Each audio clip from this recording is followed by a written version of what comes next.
নাকি কাকের কোনো হিসাব না, শুধু এই মনে করো 18,000 মখলুকতের মধ্যে মানুষ আর জিন ইনসান, এই দুই জাতেরই হিসাব।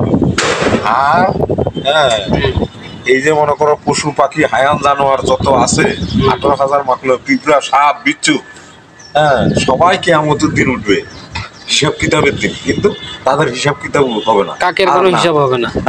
কাক, গরু, ছাগল, হাঁস, মুরগি, বাঘ, ভালুক, সাপ, বিচ্ছু, এদের কোনো হিসাব নাই।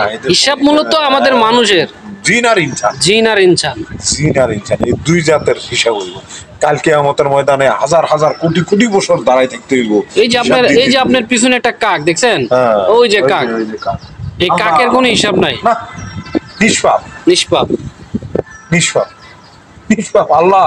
আর আমরা মানুষ শ্রেষ্ঠ হইয়া আমরা গুনাহগার, আমরা পাপে জর্জরিত।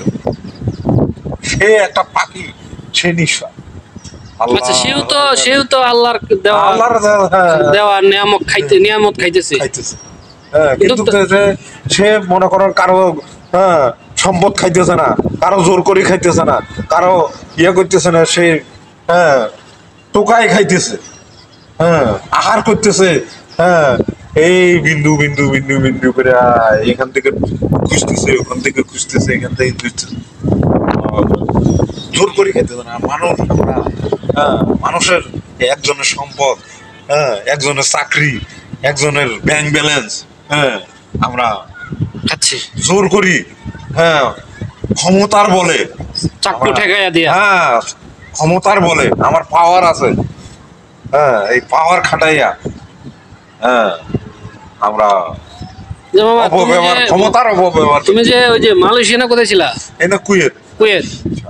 ওই কুয়েতের লোকজন কেমন? কুয়েতের লোকজন আছে আলহামদুলিল্লাহ, ওরা ইসলামিক কান্ট্রি দেশের লোক আছে, ভালোই আছে, ভালো আছে, আমার মন্দ আছে, না, ভালো মন্দ মিলে। ওইখানেও পাপি আছে মামা, মক্কাও পাপি আছে। আল্লাহু আকবার, তুমি কি কও? মক্কাও পাপি আছে, মানে পাপি সারা দেশেই আছে পৃথিবীর মধ্যে। তুমি আল্লাহর বিধান মতো চলতে গেলে, যখনই চলবা আল্লাহর হুকুম হাকাম মানবা, তখনই তুমি গুনাহমুক্ত জীবন গড়বা। আর যখনই আল্লাহর হুকুম হাকাম থেকে তুমি সরে দাঁড়াইবা, তখনই তুমি গুনাহগার হইবা। আল্লাহু আকবার। গুনাহ থেকে মক্কাও পাপি আছে, পাপি শেষ নাই, পাপি সব জায়গাতে আছে, পাপি সব জায়গাতে আছে। মক্কার মানুষও জাহান্নামে যাবে। এটা কোনো আল্লাহ রাসূল কোনো করে নাই যে মক্কার মানুষ সব জান্নাতে যাবে, কারণ এটা আমল নিয়ে হইলো কথা।